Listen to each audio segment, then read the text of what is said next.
بسم اللہ الرحمن الرحیم۔ آگے تفصیل ہے۔ فرمایا کہ سجدہ کی توفیق عظیم نعمت ہے۔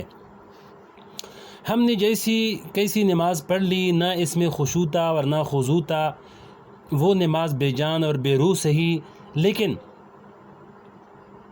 قبول ہو کہ نہ ہو پھر بھی ایک نعمت ہے، وہ سجدہ جسے تیرے استان سے نسبت ہے۔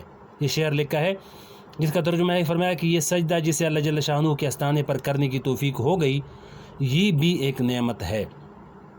پہلے اس کا شکر ادا کر لو۔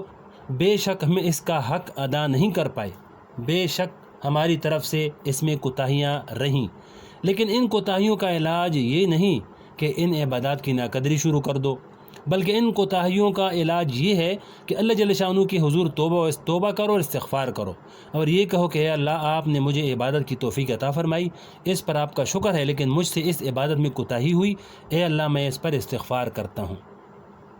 استغفر اللہ ربی من کل ذنب واتوب الیہ۔ اس استغفار کے ذریعے اللہ جل شانہ ان کوتاہیوں کا ازالہ فرما دیں گے۔ لہذا فرمایا کہ آج کا دن ڈرنے کا دن بھی ہے، یعنی لہذا آج کا دن ایک طرف تو خوشی کا اور شکر ادا کرنے کا دن ہے، دوسری طرف یہ ڈرنے کا دن ہے۔ اس بات کا ڈر جس کا بیان ایک حدیث میں آیا ہے، وہ حدیث یہ ہے کہ ایک مرتبہ نبی کریم صلی اللہ علیہ وسلم مسجد میں تشریف لائے تاکہ جمعے کا خطبہ دیں۔ آپ صلی اللہ علیہ وسلم اپنے ممبر پر خطبہ دیا کرتے تھے۔ آپ صلی اللہ علیہ وسلم کا ممبر 3 سیڑھیوں پر مشتمل تھا۔ آپ صلی اللہ علیہ وسلم سب سے اوپر والی سیڑھی پر کھڑے ہو کر خطبہ دیا کرتے تھے۔ جب صدیق اکبر رضی اللہ کا دور خلافت آیا تو انہوں نے سوچا کہ سب سے اوپر والی سیڑھی پر خطبہ دینا ادب کے خلاف ہے، کیونکہ حضور پاک علیہ السلام اس پر کھڑے ہو کر خطبہ دیتے تھے۔ چنانچہ انہوں نے اپنے زمانہ خلافت میں دوسری سیڑھی پر کھڑے ہو کر خطبہ دینا شروع کر دیا۔ جب صدیق اکبر رضی اللہ کی وفات ہو گئی اور عمر رضی اللہ کا زمانہ آیا تو انہوں نے سوچا کہ میرے لیے تو اس دوسری سیڑھی پر بھی کھڑے ہو کر خطبہ دینا ادب کے خلاف ہے، جس پر ابوبکر صدیق رضی اللہ کھڑے ہو کر خطبہ دیا کرتے تھے۔ چنانچہ انہوں نے اپنے زمانہ خلافت میں تیسری اور آخری سیڑھی پر کھڑے ہو کر خطبہ دینا شروع کر دیا۔ اس کے بعد سے آج تک یہ معمول چلا آ رہا ہے کہ خطبہ تیسری سیڑھی پر خطبہ دیتے چلے آ رہے ہیں، کہ خطبہ جو خطیب لوگ ہیں تیسری سیڑھی پر خطبہ دیتے چلے آ رہے ہیں۔ بہرحال میں یہ عرض کر رہا تھا کہ ایک دن حضور پاک علیہ السلام خطبہ دینے کے لیے تشریف لائے۔ اس دن صحابہ کرام نے یہ عجیب منظر دیکھا کہ جب آپ صلی اللہ علیہ وسلم نے پہلی سیڑھی پر قدم رکھا تو فرمایا آمین، جب دوسری سیڑھی پر قدم رکھا تو پھر فرمایا آمین، جب تیسری پر قدم رکھا تو پھر فرمایا آمین۔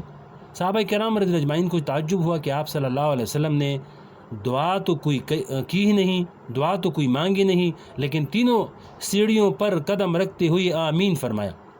بعد میں صحابہ کرام نے پوچھا کہ یا رسول اللہ، آج آپ نے سیڑھیوں پر قدم رکھتے ہوئے 3 مرتبہ آمین فرمایا، اس کی کیا وجہ ہے؟ حضور پاک صلی اللہ علیہ وسلم نے جواب میں فرمایا کہ جب ممبر پر چڑھنے کے لیے آیا اور پہلی سیڑھی پر قدم رکھا تو جبرائیل امین علیہ السلام میرے سامنے آئے، انہوں نے ایک دعا کی اور میں نے اس دعا پر آمین کہی۔ جب میں نے دوسری سیڑھی پر قدم رکھا تو اس وقت انہوں نے دوسری دعا کی، میں نے اس پر آمین کہی۔ جب میں نے تیسری پر قدم رکھا تو انہوں نے تیسری دعا کی، میں نے اس پر آمین کہی۔ اب ان دعاؤں کی اہمیت کا اندازہ اس سے لگائیں کہ دعا مانگنے والے حضرت جبرائیل علیہ السلام، اس پر آمین کہنے والے حضور پاک صلی اللہ علیہ وسلم جو سید الاولین والآخرین ہیں، اور جمعہ کا دن، خطبہ کا وقت، مقام بھی مسجد نبوی، اس دعا کی قبولیت میں کسی بھی انسان کو شک نہیں ہو سکتا، بلکہ یہ دعا ضرور قبول ہوگی۔ مگر ڈرنے کی بات یہ ہے کہ یہ دعا در حقیقت بد دعا تھی۔ حضرت جبرائیل امین نے بد دعا مانگی اور حضور پاک علیہ السلام نے اس پر آمین کہی۔ وہ بد دعائیں کیا تھیں؟ جس وقت حضور پاک صلی اللہ علیہ وسلم نے پہلی سیڑھی پر قدم رکھا، اس وقت جبرائیل علیہ السلام نے یہ بد دعا کی کہ اس کی ناک خاک آلود ہو جائے، یعنی وہ شخص تباہ ہو جائے جس نے اپنے والدین کو بڑھاپے کی حالت میں پایا پھر بھی اپنی مغفرت نہ کرا سکا، یعنی جس شخص کے والدین بڑھاپے کی حالت میں پہنچ چکے ہوں اس کے لیے جنت حاصل کرنا آسان ہے، کیونکہ اگر وہ ایک قدم بھی والدین کی خدمت میں اٹھا لے گا اور ان کے دل کو خوش کر دے گا تو اللہ جل شانہ کی رحمت نازل ہونا شروع ہو جائیں گی۔ حدیث شریف میں آتا ہے کہ اگر کوئی شخص ایک مرتبہ محبت کی نگاہ سے والدین کو دیکھ لے تو اس کے لیے ایک حج اور ایک عمرے کا ثواب لکھا جائے گا۔ لہذا جب ایک نگاہ ڈالنے کا یہ ثواب ہے تو ان کی خدمت اور اطاعت کرنے کا کیا اجر و ثواب ہوگا، اس کا اندازہ آپ لگائیں۔ اور والدین انسان کی دنیا و آخرت کی صلاح و فلاح کے ضامن ہیں، اور ماں باپ کا معاملہ یہ ہے کہ ان کو ذرا خوش کر دو تو وہ تمہیں ڈھیروں دعائیں دیتے ہیں۔ اس لیے والدین کی خدمت اور اطاعت کر کے جنت حاصل کرنا بہت آسان ہے، لیکن جس شخص نے والدین کو ان کے بڑھاپے کی حالت میں پانے کے باوجود اپنی مغفرت کا سامان نہیں کیا، وہ شخص برباد ہو جائے۔